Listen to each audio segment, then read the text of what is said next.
Students, अस्सलामु अलैकुम। Maimuna Karim, lecturer, university of education Lahore.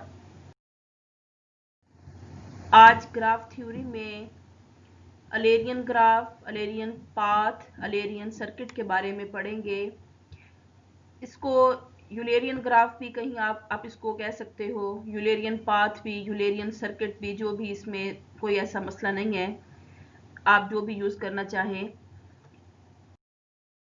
देखें, Euler path.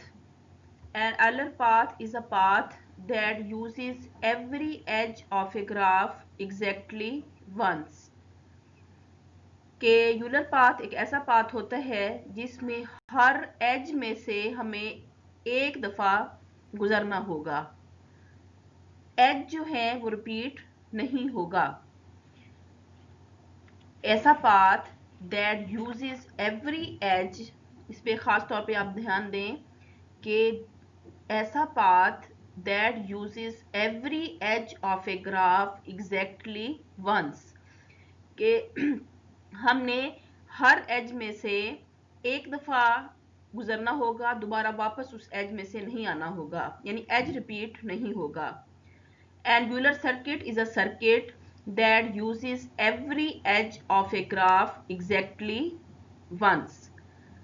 इसमें भी सर्किट में पहली जो दो डेफिनेशन है सेम ही है, लेकिन जो मेन डिफरेंस है वो लास्ट 2 लाइंस में वो लिखा गया है। यहाँ से आपको मजीद क्लियर हो जाएगा कि जो यूलर पाथ होता है starts and and at different vertices. Euler path का स्टार्ट और एंड जो है वो डिफरेंट वर्टेक्स पे होगा, और जो यूलर सर्किट होता है वो उसका स्टार्ट और एंड एक ही वर्टेक्स पे होगा। ये आप लोगों ने डिफरेंस का ख्याल रखना है कि पाथ का स्टार्टिंग और एंडिंग पॉइंट डिफरेंट वर्टेक्स पे होगा, और सर्किट का स्टार्टिंग और एंडिंग पॉइंट जो है वो सेम वर्टेक्स पे होगा। अब जो एज है, तो एज में से एक ही दफा से आपको पास करना पड़ेगा। जब आप एक वर्टेक्स से दूसरे वर्टेक्स में एज के जरिए जाओगे तो एक एज अगर एक दफा वहां से उसको पास कर गए तो दोबारा उस एज में से नहीं आप गुजर सकते। इसको आप देखें कि एग्जाम्पल के जरिए आपके सामने लिखा गया है। ये एक आपके सामने एक ग्राफ है। अब ये हम देखते हैं कि यूलर सर्किट, यूलर सर्किट भी जो भी आप कहना चाहो, कि यूलर सर्किट में आपने ये ख्याल करना है कि नीचे यहाँ इन्होंने इसका पाथ भी बना दिया है। अब आप देखें कि आप कैसे यहाँ से स्टार्टिंग पॉइंट है, स्टार्टिंग पॉइंट आपने बी से लिया, बी से होते हुए क्योंकि बी पे लूप है तो वापस बी पे आए, ठीक है, इसलिए ये बी 2 टाइम्स लिखा हुआ है। फिर आप बी से ए पे आएंगे, ए से डी पे आएंगे, डी से सी पे जाएंगे, सी से दोबारा डी पे आएंगे, और डी से ई पे, ई से बी, और बी से सी, ठीक है। अब आप देखें कि कोई भी एज जो है वो रिपीट नहीं हुआ। वर्टेक्स अगर रिपीट हो जाएं तो कोई प्रॉब्लम नहीं है, एज दोबारा रिपीट ना हो। और हमने यूलर पाथ में ये भी कहा था कि स्टार्टिंग और एंडिंग पॉइंट डिफरेंट होते हैं। हमने अपनी पाथ जो है वो बी से स्टार्ट की है और सी पे आके हमारी पाथ का एंड हुआ है। तो ये हमने डेफिनेशन में पढ़ा था कि एज जो है रिपीट ना हो, वर्टेक्स जो है वो रिपीट हो जाए तो कोई प्रॉब्लम नहीं है, और स्टार्टिंग और एंडिंग पॉइंट भी डिफरेंट होगा यूलर पाथ में। ठीक है, क्लियर हुआ कि आपको इस तरीके से कोई ग्राफ दे दिया जाएगा और कहा जाएगा कि ये देखें कि इसका यूलर पाथ बनाएं, तो आपने जो अपनी वॉक शुरू करनी है तो वॉक में आपने ये देखना है कि एज जो है वो एक दफा रिपीट हो, दोबारा आपने एज पे उस एज पे वापस नहीं आना, और जो स्टार्टिंग पॉइंट है और एंडिंग पॉइंट है वो भी आपका डिफरेंट होना चाहिए। ठीक, क्लियर हो गया ये एक और एग्जांपल है कि यूलर पाथ ये आपके पास ग्राफ बना हुआ है। अब देखें कि इसमें हमने किसी और वर्टेक्स से अपनी वॉक स्टार्ट की है। ठीक है, ग्राफ वही सेम है, लेकिन एक ग्राफ के एक से ज्यादा पाथ बन सकते हैं। अब आप यहां देखें कि यहां से आपने सी से इसको स्टार्ट किया है, सी से आपने वॉक स्टार्ट की, सी से आप डी पे आए, डी से दोबारा सी पे गए, वर्टेक्स मैंने कहा था रिपीट हो सकते हैं। सी से आप बी पे जाओगे, बी पे चूंकि लूप बना हुआ है तो दोबारा वॉक करते हुए दोबारा बी पे वापस आओगे, बी से आप ए पे जाओगे, ए से आप डी पे जाओगे, डी से ई वर्टेक्स पे और ई से दोबारा बी वर्टेक्स पे। अब आपका स्टार्टिंग पॉइंट सी था और एंडिंग पॉइंट आपका बी है। तो यूलर पाथ की ये कंडीशन थी कि स्टार्टिंग और एंडिंग पॉइंट डिफरेंट हो सकते हैं और उसके बाद एज जो है वो रिपीट नहीं हुआ, वर्टेक्स रिपीट हो सकते हैं, उसमें कोई प्रॉब्लम नहीं है। ठीक है, इसी तरीके से आपने अब पहले जो एग्जांपल थी वहां हमने बी से स्टार्ट किया था। अब दूसरी एग्जांपल ये थी, ग्राफ वही सेम है, हमने अपनी वॉक सी से स्टार्ट की है। अब आप देखें किसी और वर्टेक्स से स्टार्ट करके देखें और देखें कि वो पाथ है या नहीं है, लेकिन ये ख्याल करना है कि स्टार्टिंग और एंडिंग पॉइंट भी डिफरेंट आए और किसी एज में अगर आप एक दफा पास कर गए हो तो दोबारा उस एज में से आपने वापस नहीं आना, क्योंकि अगर दोबारा उस एज में से वापस आएंगे तो वो एज रिपीट हो जाएगा और ये हमारी कंडीशन जो है यूलर पाथ की वो सेटिस्फाई नहीं करती। तो ये कंडीशन आपने ख्याल करना है। हाँ जी, अब देखें कि वही सेम ग्राफ है, पहले हमने उसको पाथ के लिए सेटिस्फाई किया, अब हम ये देखते हैं कि क्या ये ग्राफ यूलर सर्किट है या नहीं है। तो यूलर सर्किट की दोबारा हम रिकॉल कर लेते हैं डेफिनेशन, उसकी भी यही कंडीशन थी कि उसका स्टार्टिंग पॉइंट और एंडिंग पॉइंट सेम वर्टेक्स पे होगा। देखें, स्टार्टिंग पॉइंट और एंडिंग पॉइंट सेम वर्टेक्स से है, सी से हमने वॉक शुरू की है, दोबारा सी पे आके हमने उसको क्लोज किया है और एज भी वर्टेक्स इसमें भी रिपीट हो सकते हैं, लेकिन एज इसमें भी एक दफा रिपीट हो, एज भी इसमें एक दफा रिपीट हो, तो वो यूलर सर्किट कहलाता है। ठीक है, क्लियर हो गया। It contains every edge exactly once, ये ख्याल करना है कि एज दोबारा रिपीट ना हो और यूलर पाथ में स्टार्टिंग और एंडिंग पॉइंट डिफरेंट था, जबकि यूलर सर्किट में स्टार्टिंग और एंडिंग पॉइंट सेम होगा। चले अब हम अपनी वॉक स्टार्ट करते हैं सी से। सी से हम कौन से वर्टेक्स पे गए, डी वर्टेक्स पे गए, डी वर्टेक्स से दोबारा सी पे वापस आए। ठीक है, एज रिपीट देखिए नहीं हो रहा क्योंकि ये पैरेलल एजेस है। अब सी से हम बी पे गए, बी पे चूंकि लूप था तो दोबारा एक दफा दोबारा बी पे वापस आ जाएंगे, तो देखें इसलिए बी जो है वो 2 टाइम्स लिखा हुआ है। बी से दोबारा वर्टेक्स ए पे आएंगे, ए से वर्टेक्स डी पे जाएंगे, डी से वर्टेक्स ई पे जाएंगे, ई से बी पे जाएंगे और बी से दोबारा सी पे जाएंगे। ठीक है, तो ये आपके पास यूलर सर्किट होगा।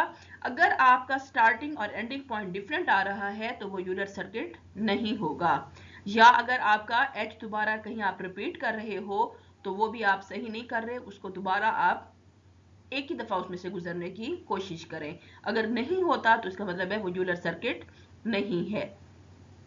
तो इसमें भी दोनों का डिफरेंस दोबारा मैं आपको बता देती हूँ कि एच जो है ओनली वंस, सिर्फ एक दफा रिपीट होगा और उसके बाद जो यूलर पाथ होता है उसमें स्टार्टिंग और एंडिंग पॉइंट डिफरेंट होते हैं और यूलर सर्किट में स्टार्टिंग और एंडिंग पॉइंट सेम होते हैं।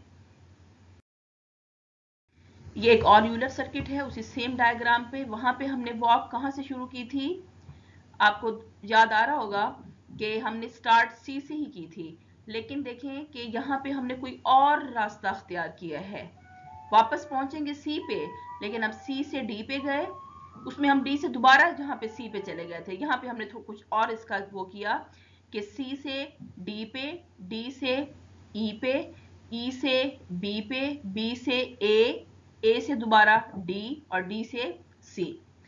तो ये हमारे पास एक क्लोज, जहां स्टार्टिंग पॉइंट और एंडिंग पॉइंट भी सेम है और कोई एज भी रिपीट नहीं हुआ, तो this is graph is called Euler circuit. और जब आप यूलर पाथ और यूलर सर्किट दोनों कंडीशन सेटिस्फाई होंगी तो उसको हम आयलर ग्राफ कहेंगे। ठीक है, उसको हम क्या कहेंगे, आयलर या यूलर ग्राफ कहेंगे, अगर वो यूलर पाथ भी हो और यूलर सर्किट भी हो। तो दोनों कंडीशन अगर सेटिस्फाई होंगी तो तब हम इसको यूलर ग्राफ कहेंगे। अगर एक होगी दूसरी नहीं होगी तब हम इसको यूलर ग्राफ नहीं कहेंगे। अब देखें कि ये जो बॉक्स में दो कंडीशंस लिखी हुई हैं, तो ये भी यूलर पाथ के लिए है। If a graph ji has an Euler path, अगर एक ग्राफ जो कि यूलर पाथ हो, then it must have exactly two odd vertices। तो आप अपने ग्राफ में चेक करेंगे तो उसके दो वर्टेक्स ऐसे होंगे जिनकी डिग्री ऑड होगी।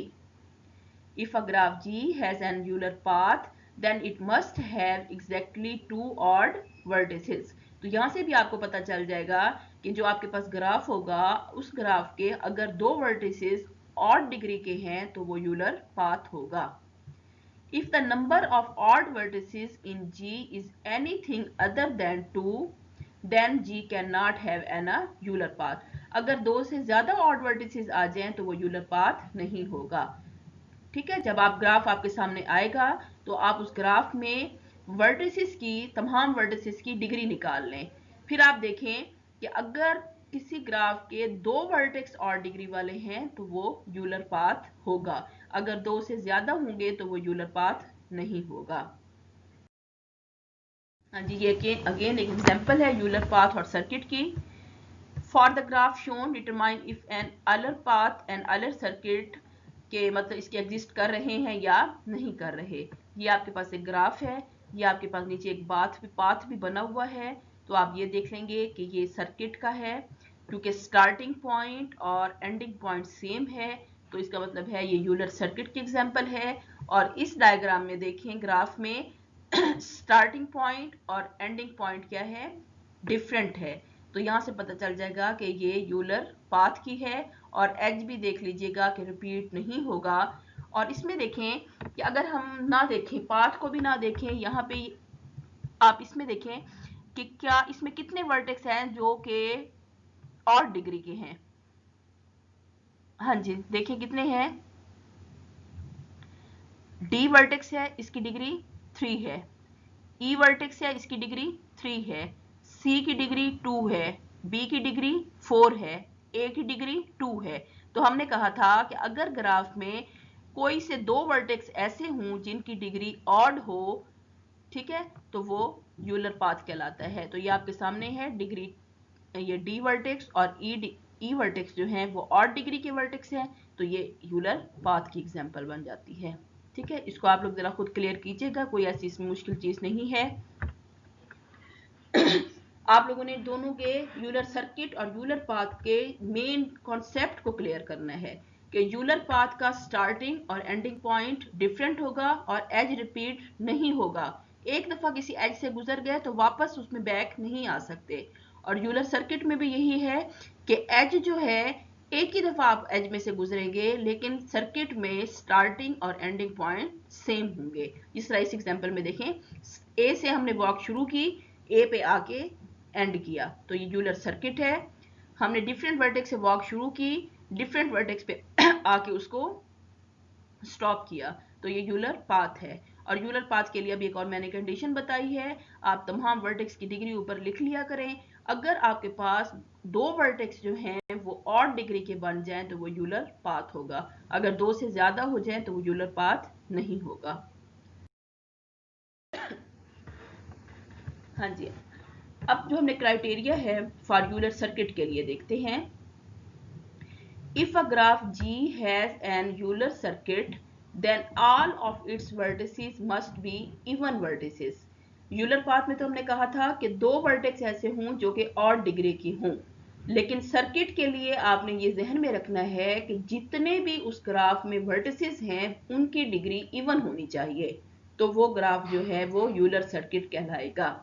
If a graph G has an Euler circuit then all of its vertices must be even vertices, तो सारे जो है उसके इवन वर्टिसेस के होंगे, ठीक है। If the number of odd vertices in G is anything other than 0, अगर जो 0 के अलावा हूं, then G not can have a Euler circuit, तो उसको यूलर सर्किट नहीं होगा, ठीक। तो ये दोनों का आप लोगों ने ये कॉन्सेप्ट जो है वो दोनों का आप लोगों ने इसका कॉन्सेप्ट जो है वो क्लियर रखना है कि जो यूलर सर्किट होता है वो उसमें वर्टिसेस की तादाद जो है इवन होती है, और जो पाथ में दो वर्टेक्स ऐसे होंगे जो कि ऑड डिग्री के होंगे, और जो सर्किट होता है उसमें तमाम वर्टिसेस इवन डिग्री के होंगे। अब देखिए आपके सामने ये एग्जांपल है, आपने इस एग्जांपल में से हर वर्टेक्स की डिग्री को आपने नोट करना है, साथ इसको ट्राई कीजिएगा, हर वर्टेक्स की डिग्री ऊपर लिखते जाएं, और उसके बाद आपने बताना है कि इसमें कितने वर्टेक्स जो हैं वो ऑड के हैं और कितने इवन के हैं। अगर सारे वर्टेक्स इवन के होंगे तो वो यूलर सर्किट होगा, अगर इसमें दो वर्टेक्स ऑड के निकल आए तो वो यूलर पाथ होगा।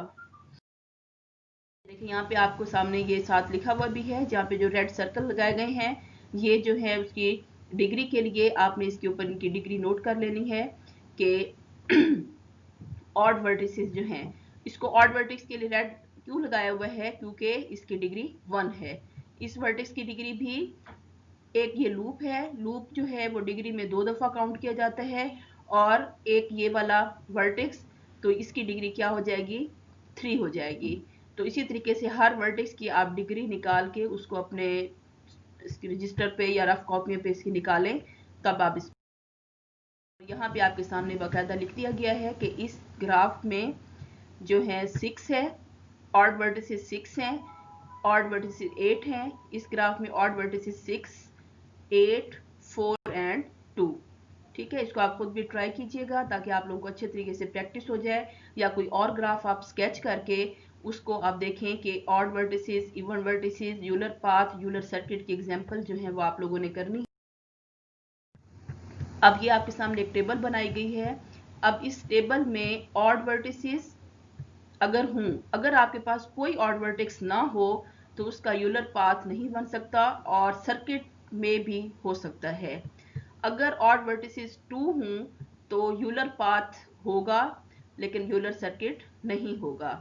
अगर ऑड वर्टिसेस का मैंने कहा था कि दो से ज्यादा होंगे तो वो ना तो यूलर पाथ होगा और ना ही यूलर सर्किट होगा, ठीक है। ये जो आपको पहले मैं एक्सप्लेनेशन बताई हूँ उसको टेबल के जरिए इसको बनाया गया है।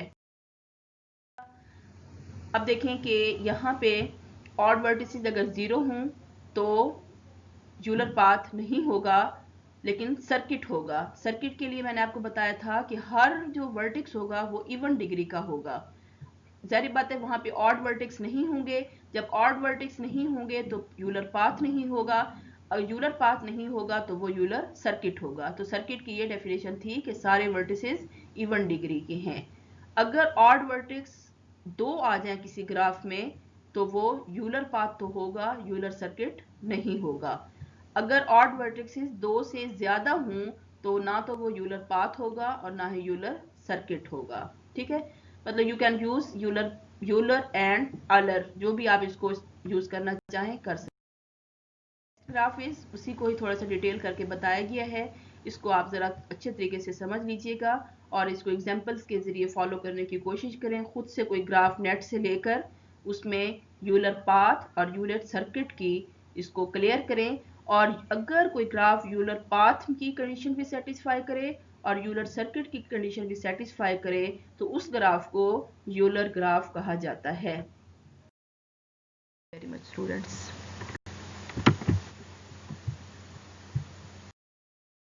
Thank you very much.